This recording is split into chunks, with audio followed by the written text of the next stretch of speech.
That noise your Ford is making right now isn't just how it sounds. It's your truck sending you a bill. I've been wrenching on Fords for 15 years. F-150s, Super Duties, Mustangs, Broncos, Transits. I've seen all of them. And in that time, I've watched good, hard-working people financially destroy themselves because they turned the radio up instead of paying attention. We're talking $800 repairs that turned into $4,500 repairs. We're talking engine replacements that started as a knock nobody took seriously. One guy, good dude, took care of his truck, lost $6,200 because he ignored a sound for 4 months. 4 months. Today I'm giving you 5 sounds coming from your Ford that you should never ignore. And every single one has a dollar amount attached. Because it might be expensive doesn't mean anything. Numbers do. I'm counting down from 5 to 1. And number one is the sound that mechanics quietly love. Because owners never catch it until it's already catastrophic. Stick around for that one. If you own a Ford, any Ford, hit subscribe right now. I put out videos every week that your dealer absolutely does not want you to watch. I'm Derek. I'm not here to sell you anything. Let's get into it. Sound number 5. The hissing vacuum leak, the silent MPG killer. You hear a faint hiss under the hood. Sometimes it's only at idle. Sometimes it disappears when you rev the engine. Most people think it's nothing, just air moving around. Wrong. That hiss is a vacuum leak, and your engine's entire air-fuel management system depends on sealed vacuum lines. When one cracks or a fitting loosens, your mass airflow sensor and O2 sensors start getting bad data. Your PCM, that's the brain of the engine, starts compensating. It dumps more fuel. Your fuel trims go negative or positive way outside normal range. You're now burning more gas to make less power. And the whole time your check engine light might not even be on yet. These leaks are sneaky. They hide. Common culprits on Fords. The PCV hose on the 5.0 Coyote cracks, right at the elbow around 60,000 miles. The intake boot on EcoBoost engines develops micro tears. The brake booster vacuum line on older F-150s gets brittle and splits. With the engine running, take a can of carburetor cleaner, not starting fluid, carb cleaner, and spray short bursts around vacuum lines, the intake, manifold gasket, and throttle body. If the idle changes when you spray a spot, you found your leak. Replace that line or fitting. If it's the intake manifold gasket, common on the 5.4 Triton, that's a bigger job, but you'll know. A cracked PCV hose? $15 part, 20 minutes of your time. Ignored for a year? You're looking at fouled O2 sensors, $180 to $320 each, a failed MAF sensor, $200 to $400, and fuel economy losses that add up to $400 to $600 annually, depending on how much you drive. Total ignored cost, easily $900 to $1,300 for a $15 hose. Don't be that person. Sound number 4 is one I hear at least once a week in my shop. And it almost always comes with a story about someone who almost had it checked out. Almost. Sound number 4. The ticking on startup. The 5.4 Triton's death warning. You start your Ford cold, especially in the morning, and you hear a tick. Maybe it goes away after 30 seconds. Maybe it doesn't. Here's what's actually happening. Your engine's valve train, specifically the camshaft phasers and the timing chain tensioners, depend on oil pressure to function correctly. Cold oil is thick, especially if you're running the wrong viscosity or you're past your oil change interval. When those phasers aren't getting oil fast enough, they tick. On the 5.4 Triton 3 valve specifically, 2004 to 2010 F-150s, Expeditions, Super Duties. This isn't just a tick. This is the sound of the cam phaser destroying itself, one cold start at a time. And it gets worse. That phaser failure throws timing off. Your variable valve timing goes haywire. You can go from a $400 phaser repair to a $2,800 timing change job without even realizing what happened. 2007 F-150, 5.43 valve, 94,000 miles. Owner heard the tick, for about 6 months. Said it always went away, so he figured it was fine. By the time his buddy convinced him to bring it to me, I pulled the valve cover and one of the cam phasers had literally started to come apart. The locking pins were sheared. Full timing chain kit, both phasers, guides, tensioners. $2,900 in parts and labor. He told me he almost took it in 3 months earlier. Almost. If you got a 5.43 valve or a 6.2, use the correct oil viscosity. 5W20 is spec. Don't go heavier thinking it helps. It doesn't pressurize fast enough on cold starts. Change your oil on time. These engines punish neglect hard. If the tick is already there, get it diagnosed immediately. Ask specifically about cam phaser condition and timing chain stretch. Early diagnosis is a $400 fix. Late diagnosis is a $3,000 fix. Cam phaser replacement, $350 to $600 if caught early. Full timing chain kit with phasers and guides, $2,400 to $3,200. The difference between those two numbers is how long you waited. Number 3 is a sound you've probably heard. You just didn't know what it meant. And what it means is that your turbo is trying to tell you something before it destroys itself completely. Sound number 3. The turbo whine, or whistle that changes pitch, the EcoBoost warning shot. EcoBoost owners, listen up. A healthy turbo has a sound, a smooth, consistent spool. What you do not want is a whine that changes pitch under boost, or a whistle that sounds like it's coming and going. That variability tells you something is wrong. Either the turbo's compressor wheel is starting to contact the housing, that's bearing wear, or you got a boost leak somewhere downstream. Both are serious. A boost leak on an EcoBoost means you're running lean under load, which means combustion temperatures spike, which means pistons and cylinder walls start paying the price. Turbo bearing failure has one main cause on EcoBoosts: heat soak. You push the truck hard, highway towing, track driving, aggressive pulls, and then you shut it off immediately. The oil in the turbo bearing sits there and cooks. No coolant flow, no oil flow, just heat. It carbonizes. It turns to sludge. That sludge scores the bearing shaft. You hear the whine. Then you hear the rattle. Then you're buying a turbo. 2018 F-150 EcoBoost 3.5, 68,000 miles. Owner towed a trailer every weekend. Boats, ATVs, you name it. Hard-working truck. His habit? He'd pull into the driveway, shut it off, go inside. Every single time. I could see shaft play in his turbo. Without even using a tool, just grabbed the compressor wheel and wiggled it. That's how bad the bearing was. New turbo, $2,100 installed. A turbo timer or even just a 3-minute idle after towing would have saved him every dollar of that. After any hard run, towing, highway, performance driving, let the engine idle for 2 to 3 minutes before shutdown.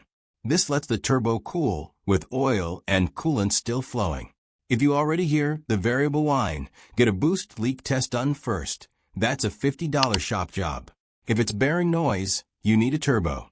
Don't let a shop sell you a full turbo without diagnosing the root cause. If you're still doing heat soak shutdowns, you'll kill the new one too. Boost leak repair, $80 to $300 depending on location. Turbo replacement on a 3.5 EcoBoost, $1,800 to $2,600 installed. 3 minutes of idling costs you $0 and saves you $2,100. Drop a comment right now. Does your Ford make any of these sounds? Tell me the year and model. I read every single one, and sometimes I can point you in the right direction before you spend a dime. Number 2. This one's a sound that comes from under your feet, not under your hood. And it's destroying something that Ford dealers love to replace at full price. Every single time. Sound number 2. The clunk or knock over bumps, the front end money pit. You hit a pothole or a dip and you hear a clunk. Maybe a knock. Maybe it's only on one side. This is your front suspension talking to you. And what it's saying is not polite. On F150s and Super Duties, the usual suspects are sway bar end links, ball joints, and the radius arm bushings on older solid axle trucks.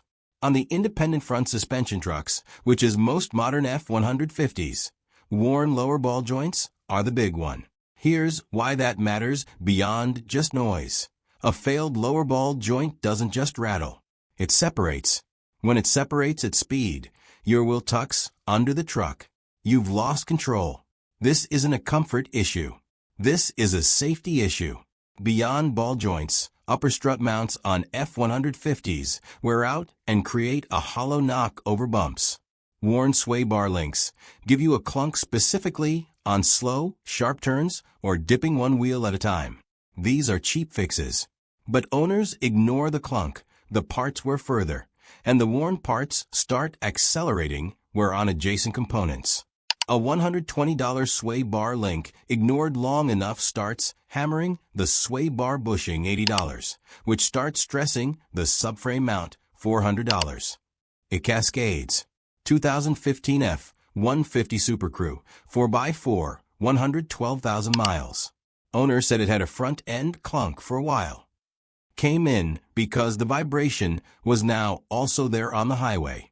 I put on the lift, grabbed the front wheel at 9 and 3, pushed and pulled. I could feel the ball joint moving. Not just worn, moving. That's a failure waiting to happen. Replaced both lower ball joints, upper strut mounts were also shot. Total bill, $1,100. He told me the clunk started about 18 months ago. That's 18 months of driving with a ball joint that was heading toward separation. That's not a money story. That's a safety story. The at-home test. Park on flat ground. Put the truck in neutral. Grab each front wheel at 12 and 6. Push and pull. Any movement, any at all, that's a ball joint. Grab at 9 and 3. Rock it. That's more likely a tie rod or wheel bearing. A clunk specifically over bumps at low speed with no movement on the wheel grab test? Start with sway bar links and end links. They're cheap and almost always the culprit first. Sway bar end links. $40 to $120 in parts, easy DIY. Ball joints. $300 to $700 per axle side, depending on truck and shop. Ignored ball joint that separates. Potential accident, tow truck, frame damage. We're talking $5,000 to $15,000 and up. And that's before you talk about what happens to the people in the truck. All right. Number 1. I told you about this at the beginning. The sound mechanics love because owners never catch it in time. This one is responsible for more catastrophic engine failures in Fords than almost anything else. And the worst part? It sounds completely harmless. Sound number 1. The rod knock. The $8,000 goodbye. It's a deep, rhythmic knock. Low in the engine. It speeds up with RPM. It might be subtle at first, almost sounds like something loose, maybe a heat shield. You think, I'll get it checked out next week. That's the last mistake you'll ever make with that engine. Rod knock is the sound of a connecting rod bearing that has failed or is failing. Here's the mechanic's anatomy lesson. Your connecting rods link the pistons to the crankshaft. They ride on precision bearings that are lubricated with pressurized oil. When those bearings wear from low oil, dirty oil, oil starvation, or high mileage, the clearance between the rod journal and the bearing opens up. Now the rod is slapping against the crankshaft on every single rotation, every RPM. That impact is slowly hammering your crankshaft journals into oblivion. It's hammering the rod itself. When the bearing fails completely, and it will, the rod either seizes or, in worst cases, it goes through the block. I have seen rods exit engine blocks. That engine is dead. Done. This happens on high-mileage 5.4 Tritons with neglected oil changes. It happens on 6.7 Power Strokes that went too long between changes. It happens on EcoBoosts that were run hard without the oil being right. It doesn't discriminate. And the sound it starts with is so subtle that most owners hear it for weeks before they do anything. 2013 F-256.7 Power Stroke, 187,000 miles. Owner was meticulous, or so he thought. He was changing oil every 10,000 miles. On a diesel. That's too long. He came in with a knock. He said just started. When I checked the oil, it was black and thin. Had probably been that way for 3,000 miles. Pulled the pan. 2 rod bearings were spun. Crankshaft had damage. He had 2 choices, short block replacement or new engine. He went short block. $5,800 parts and labor. If he'd been changing at 5,000 to 7,500 miles with quality oil and caught the early signs, we might have been talking about a bearing replacement job at $1,200. The difference, $4,600. The cause, an oil change interval he thought was fine. If you hear a deep rhythmic knock that rises with RPM, stop driving. Not later. Now. Check your oil level immediately. If it's low, add oil, but understand, the damage may already be done. If the knock persists with oil at the right level, you have bearing damage. Get it towed, not driven, to a shop. Ask for an oil pressure test and a cylinder contribution test on diesel. Early bearing replacement before crankshaft damage. Runs $1,000 to $2,000. After crankshaft damage, you're at $4,000 to $8,500 or more. After rod exit, you're buying an engine or a truck. Prevention. Follow your oil change intervals. On EcoBoosts and 5.4S, that's every 5,000 to 7,500 miles with full synthetic. On 6.7 Power Strokes, every 7,500 miles max, not 10,000, not 15,000, not whatever the oil life monitor says. The monitor doesn't know how hard you tow. Early rod bearing replacement, $1,000 to $2,000. Short block replacement, $4,500 to $6,500. Full engine replacement, $7,000 to $12,000 plus. The cost of prevention, $60 to $100 every 5,000 to 7,500 miles. You do that math. Here's the one thing I want you to walk away with. Sounds don't lie. Your Ford is telling you something every time one of these noises shows up, and the longer you wait, the higher that number gets. The most expensive repair in your future is the one you're ignoring right now. I put together a free Ford sound checklist. It's linked in the description. Print it out, keep it in the truck, use it. If you want to know which F-150 model years you should never buy used, that video is right here. Watch it before you buy anything.